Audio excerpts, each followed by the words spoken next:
Halo, assalamualaikum. Waalaikumsalam warahmatullahi wabarakatuh. Alhamdulillah, kabar baik dan sehat Ustaz ya? Baik, baik, alhamdulillah, alhamdulillah. Alhamdulillah, baik. Kira-kira apa yang akan disampaikan berita dari langit di kesempatan ini Ustaz? Langsung saja Ustaz, silahkan. Ya, bismillahirrahmanirrahim. Alhamdulillahirabbil alamin. Wassalatu wassalamu ala sayyidina Muhammad wa alihi washabihi ajmain. Karena kita ini sekarang baru masuk bulan Muharram, oleh karena itu maka topik yang paling tepat untuk berita dari langit adalah tentang hijrah Nabi Muhammad SAW. Baik. Ya. Karena hijrah itu adalah satu peristiwa yang paling penting dalam sejarah Islam. Dan banyak sekali pelajaran-pelajaran bisa kita ambil. Kena waktu, maka saya akan sampaikan beberapa poin dari pelajaran yang bisa kita ambil dari hijrah Nabi Muhammad SAW. Yang pertama adalah tentang pentingnya tawakal kepada Allah Subhanahu Wa Taala. Ya, dan memang banyak orang yang salah faham tentang tawakal ini, sehingga selalu kita menemukan dua bentuk manusia. Yang terlalu tawakal artinya hanya menggantung kepada Allah SWT. Yang satu lagi menggantung kepada kekuatan dirinya sendiri, kepada sebab-sebab sendiri. Ya, sedangkan arti tawakal dalam Islam adalah mengkombinasikan antara menggantung kepada Allah SWT dan juga menggunakan semua sarana yang ada. Nabi Muhammad SAW, meskipun beliau tahu bahwa Allah akan menjaganya, ya pasti selama di Madinah, namun demikian beliau tahu bahwa Allah SWT itu sudah membuat namanya sunnatullah, the work of Allah Subhanahu Wa Taala. Artinya di dunia ini kalau menginginkan sesuatu itu kita mesti berusaha dulu. Dan ketika Siti Maryam misalnya hamil, kemudian Allah melahirkan, Allah bisa aja kan menurunkan buah rutob itu, tapi Allah menyuruh Nabi Siti Maryam untuk menggoyangkan pohon korma. Nah, itu namanya menggunakan sebab. Ya, maka Nabi Muhammad SAW mempersiapkan sangat matang sekali untuk perjalanan hijrah ini. Dari mulai mengkelabui orang Quraisy. Letak Madinah itu di sebelah utara Mekah, maka Nabi pergi ke selatan, pergi ke gunung yang jarang orang pergi ke sana. Kemudian juga di waktu malam. Kemudian juga Nabi mengangkat orang-orang tertentu. Asma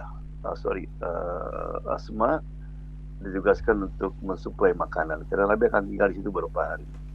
Kemudian adiknya Abdullah ditugaskan untuk menjadi wartawan, mengikuti perkembangan apa yang terjadi di Mekah dan juga menghilangkan jejak.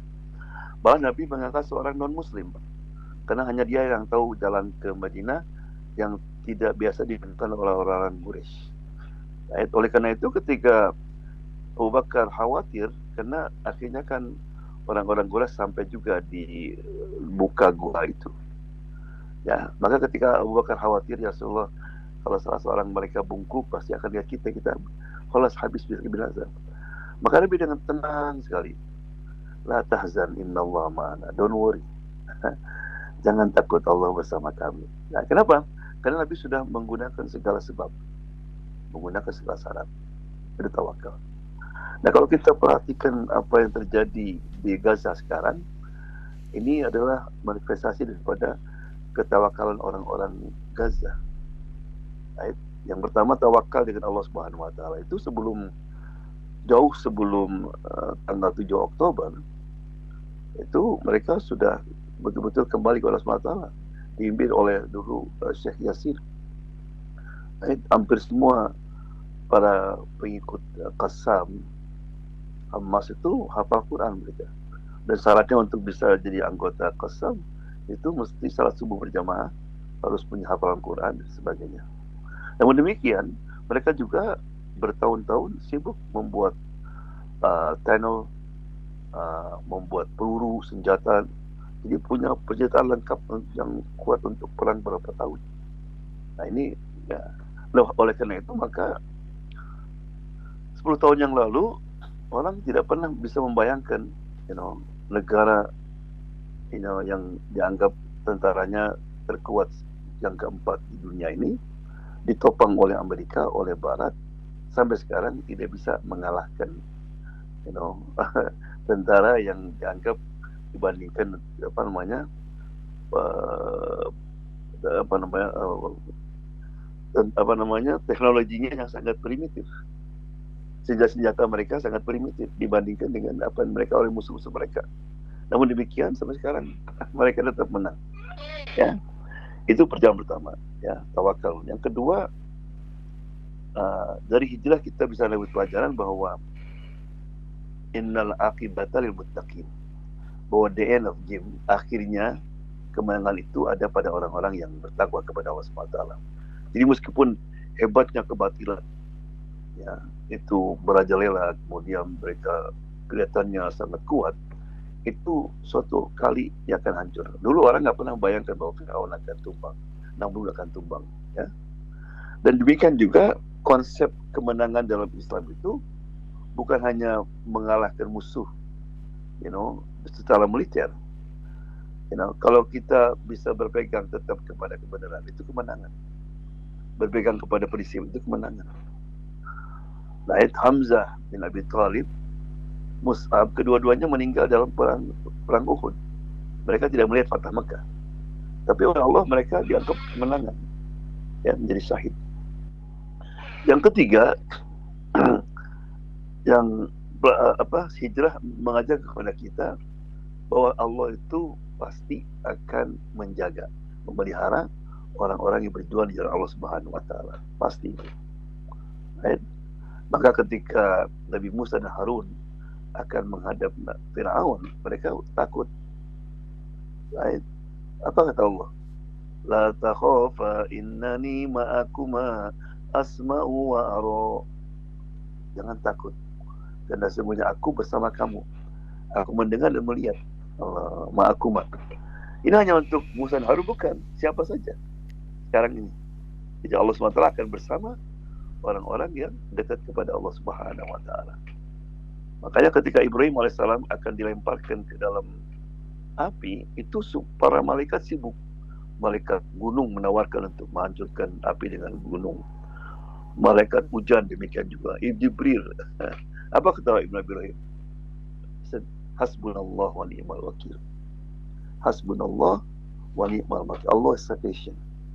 Allah cukup bagi kami. He is the best protector. Dan itu juga ucapan yang sekarang orang-orang sering dengar dari orang-orang Gaza. Nah, oleh karena itu banyak orang-orang masuk Islam karena ucapan ini. They couldn't believe. Sehingga mereka ingin tahu what is it, what behind it. Ya. Kemudian juga hijrah mengajarkan kepada kita arti persahabatan. Maka ketika sampai di mana, di gua itu kan kata Abu Bakar, Rasulullah kamu tunggu di luar. Karena ini gua nggak pernah orang-orang masuk, takut ada ular, ada kalajengking. Maka Abu Bakar masuk duluan. Kalau kita gimana? Tolong cek men. Abu Bakar masuk, ketika masuk lihat banyak lubang. Nah, ini pasti ada binatang-binatang ini. Akhirnya dipotong-potong serbannya, ditutup semua. Setelah bersih, semua lubang tertutup, maka Nabi dipersilahkan. Nabi kena waktu musim panas, capek, itu langsung tidur di paha Abu Bakar. Ketika sedang tidur, itu Abu Bakar melihat di depannya ada lubang yang belum tertutup. Ya Allah. Akhirnya letakkan kakinya ke situ. Karena sudah nggak ada sorban lagi. Rupanya ada kalajengking, disengitnya dia. Kalajengking kan ada bisanya. Berbisa. Hingga badannya menggigil. Ya, ditahan sakit itu. Kenapa? Karena tidak mau mengganggu Rasulullah yang sedang tidur. Kalau kita gimana kira-kira? Men, bangun men. Saya lihat ini. Rasulullah tidak. Sampai akhirnya dia air matanya menetes ke dahi Rasulullah SAW. Rasulullah bangun. What going on Abu Bakar? Kenapa kamu? Akhirnya Nabi menggunakan ludahnya berdoa, akhirnya dia sembuh. Ya, itu arti persahabatan. Kemudian yang kelima dari hijrah ini, ya, kita dapat pelajaran bahwa agama kita ini memerlukan perjuangan, memerlukan pengorbanan. Tidak mungkin tanpa pengorbanan. Right? Maka karena pengorbanan mereka itulah Islam sampai kepada kita ini. Kita lihat misalnya Suhaib ini ketika dia akan berhijrah dihadang oleh orang-orang Quraisy. Suhaib, mau kemana kamu, katanya? Kamu datang ke sini solo, nggak punya apa-apa, hamba sahaya. Sekarang sudah kaya, kamu akan meninggalkan Mekah. Kata Suhaib, kalau saya tinggalkan semua harta saya tunjukkan di mana harta saya itu, apakah aku boleh pergi? Ya silakan. Kami tidak perlu kamu, yang penting harta kamu, katanya. Bayangkan coba. Ya, kita dengar kisah ini banyak ya. Nah, kita bayangkan misalnya kita sudah 30 tahun bisa berjuang, kita punya rumah, punya kebun, itu semua sekarang mesti ditinggalkan. Berat itu. Tapi Suhaib tinggalkan semua. Makanya ketika sampai di Madinah, itu kan nggak ada yang tahu. Turun Jibril, kasih tahu tentang apa yang diperbuatkan oleh Suhaib. Maka Rasulullah berkata dengan senyum, Robi hal baik Aba Yahya. Perdagangan kamu dengan Allah itu sukses, berhasil, beruntung. Baik, tinggal turun wa minan nasi man yasri nafsahu ibtigha mardatillah. Ini ayat turun untuk siapa? Suhaib. Di antara manusia ada yang mereka berani mengorbankan dirinya, berani mengorbankan itu hartanya. Baik, jadi kita juga dalam hidup kadang-kadang begitu. Mungkin kita ditawarkan bisnis, tapi bisnisnya nggak begitu halal. Kuatkan kita.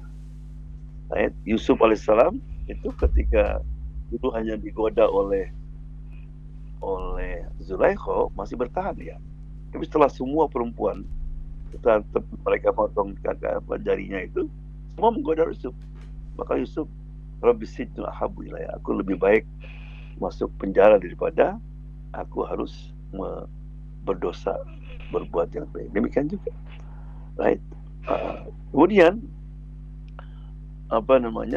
bahwa dari kita akan dapat pelajaran, kalau kita meninggalkan sesuatu karena Allah Subhanahu wa taala, maka Allah akan menggantikan dengan lebih baik. Kalau kita kerjaan ini nggak begitu halal, banyak haramnya misalnya, kita tinggalkan, itu Allah jamin akan gantikan dengan pekerjaan yang lebih baik lagi. Ya, saya banyak di Amerika Serikat ini orang yang meninggalkan pekerjaan karena itu ada alkohol, ada sesuatu, mereka tinggalkan, Allah kasih lebih baik. Lihat Nabi Muhammad SAW. Nabi itu bukan main cintanya kepada Mekah itu. Sehingga ketika akan meninggalkan Mekah, dia berkata, Wallahi demi Allah, engkau adalah bumi yang paling Allah cintai. Dan aku cintai. Kalau kaumku tidak mengusirku, aku akan tinggalkan. Demikian juga sahabat. Baik. Lihat apa Allah ganti. Dalam waktu 8 tahun, Nabi kembali ke Mekah. Sebagai apa? Sebagai victorious, pemenang. Allah yang menguasai Mekah sekarang ini. Demikian juga sahabat. Malah ketika dalam waktu 20 tahun setelah meninggal, itu bukan hanya Mekah yang kembali. Seluruh wilayah yang dikuasai oleh Romawi dan Persia di zaman Umar itu tumbang semuanya. Dan Allah menggantikan dengan yang lebih baik. Ya. Jadi itulah beberapa pelajaran yang bisa kita ambil dari hijrah ini. Sebagai penutup, ada sesuatu yang perlu kita perhatikan. Yang pertama, kenapa para penghuni Madinah itu mereka sangat menunggu-nunggu, sangat gembira sekali ketika Nabi datang. Kata Anas bin Malik, aku tidak pernah melihat kota Madinah begitu gembira kecuali ketika Nabi Rasulullah datang di Madinah. Dan juga ketika mereka tidak pernah melihat satu kesedihan ketika Rasulullah meninggal di kota Madinah itu. Nah, pertanyaan saya yang semua saya ucapkan, kenapa kan zaman itu nggak ada Instagram, zaman itu nggak ada internet, nggak ada Facebook, mereka nggak pernah satupun melihat Nabi Muhammad SAW kecuali mereka yang dulu dari perjanjian. Tapi anak-anak perempuan itu sampai ke rumah, Tola'al badru alaina. Kenapa coba? Karena the ambassador.